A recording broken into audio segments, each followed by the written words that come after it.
Warahmatullahi wabarakatuh. Perkenalkan, nama saya Messi Emanuela Tangdipiang. Saat ini saya akan mempresentasikan tugas saya dari mata kuliah Digitalisasi Perdagangan dan Keuangan Internasional. Adapun judul yang akan saya presentasikan yaitu Analisis Big Data dalam Perdagangan dan Keuangan Internasional. Oke, adapun pokok pembahasan yang akan saya bahas dalam beberapa menit ke depan. Yang pertama itu pengertian Big Data. Yang kedua, metode pengumpulan Big Data. Yang ketiga, peran Big Data dalam perdagangan dan keuangan internasional.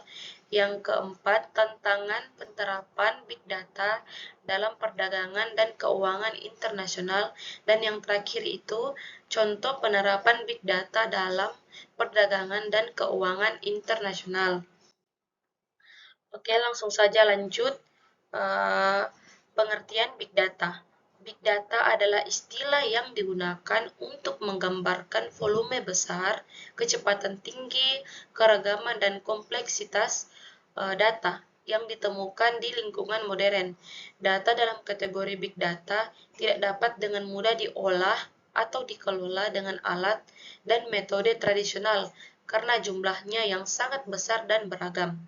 Adapun beberapa poin karakteristik Big Data yang saya dapatkan dari sumber yang saya cari, yaitu ada 3V.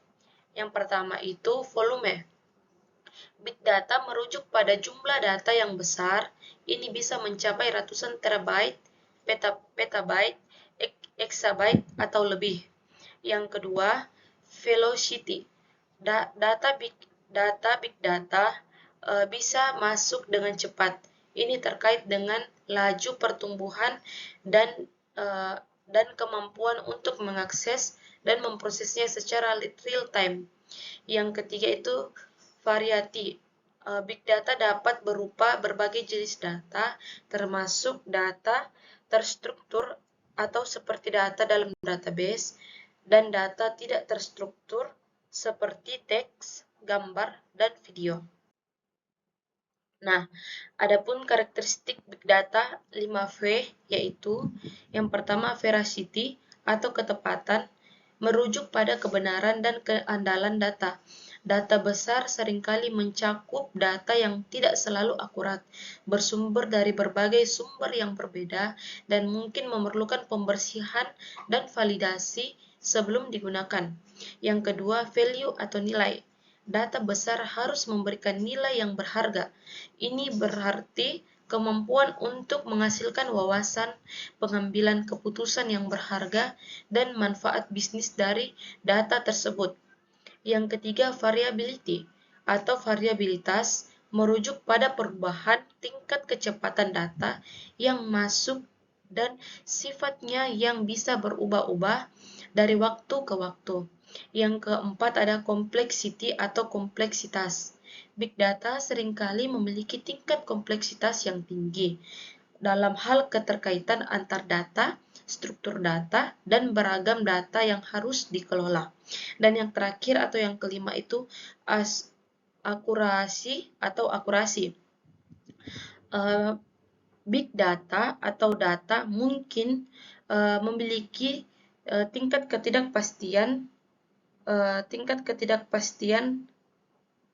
atau ketidakpastian yang tinggi. Penting untuk mempertimbangkan sejauh mana data akurat dalam pengambilan keputusan. Nah, adapun metode pengumpulan Big Data, yang pertama itu web scraping. Metode ini melibatkan pengumpulan data dari situs web dan platform online.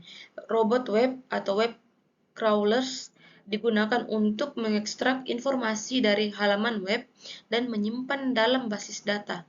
Ini sering digunakan untuk mengumpulkan data dari media sosial, forum, situs berita, dan sumber online lainnya. Yang kedua itu sensor atau IoT data. Sensor fisik dan perangkat Internet of Things atau IoT menghasilkan data dalam jumlah besar. Data ini mencakup informasi dan sensor cuaca, sensor industri, sensor kesehatan, dan banyak lagi. Data streaming. Dalam lingkungan di mana data masuk dengan cepat, seperti data sensor atau data media sosial yang real-time, penggunaan data streaming menjadi penting. Teknologi seperti Apache Kafka digunakan untuk mengumpulkan dan mengelola data streaming. Yang keempat itu data transaksi atau basis data. Data, transaksi, dan aplikasi bisnis. Sistem basis data tradisional adalah sumber data besar yang umum basis data NSQL seperti MongoDB dan Cassandra sering digunakan untuk mengelola data besar ini. Nah, poin selanjutnya yaitu data sosial media. Data dari platform media sosial seperti Twitter, Facebook, dan Instagram sangat penting dalam analisis big data. API atau antarmuka programming aplikasi atau application programming interface sosial media digunakan untuk mengakses data ini. Yang selanjutnya itu data geospasial. Data geospasial seperti data peta, citra satelit, dan data lokasi dapat menjadi bagian penting dari analisis big data dalam banyak aplikasi termasuk pemetaan dan navigasi. Yang selanjutnya yaitu data dalam skala enterprise.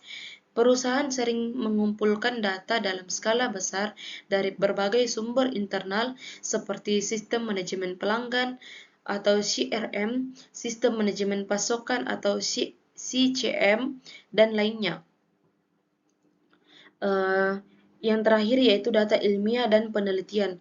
Di bidang ilmiah, data seringkali dihasilkan dari eksperimen ilmiah, simulasi, dan penelitian seperti data genom, data teleskop, dan data penelitian klinis. Nah, adapun peran big data dalam perdagangan internasional. Kita ke poin yang pertama. Yang pertama itu analisis pasar global.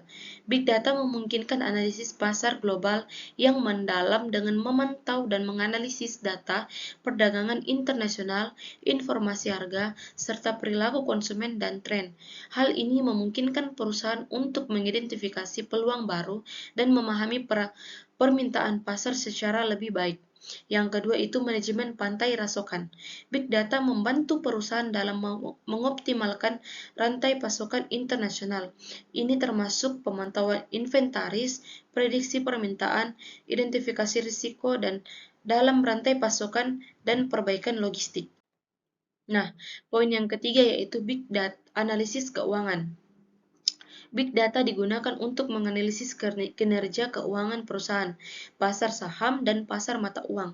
Analisis ini membantu dalam pengambilan keputusan investasi, manajemen risiko, serta pengembangan strategi keuangan global. Yang keempat yaitu deteksi kecurangan. Big data digunakan untuk mendeteksi kecurangan dan tindakan ilegal dalam perdagangan dan keuangan internasional. Dengan menganalisis data transaksi dan perilaku pelanggan, perusahaan dapat mengidentifikasi pola-pola yang mencurigakan.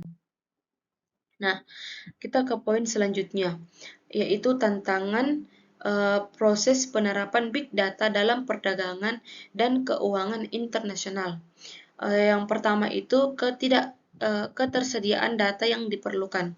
Mendapatkan akses ke data yang diperlukan bisa menjadi tantangan. Data internasional mungkin tersebar di berbagai sumber dan beragam jenisnya.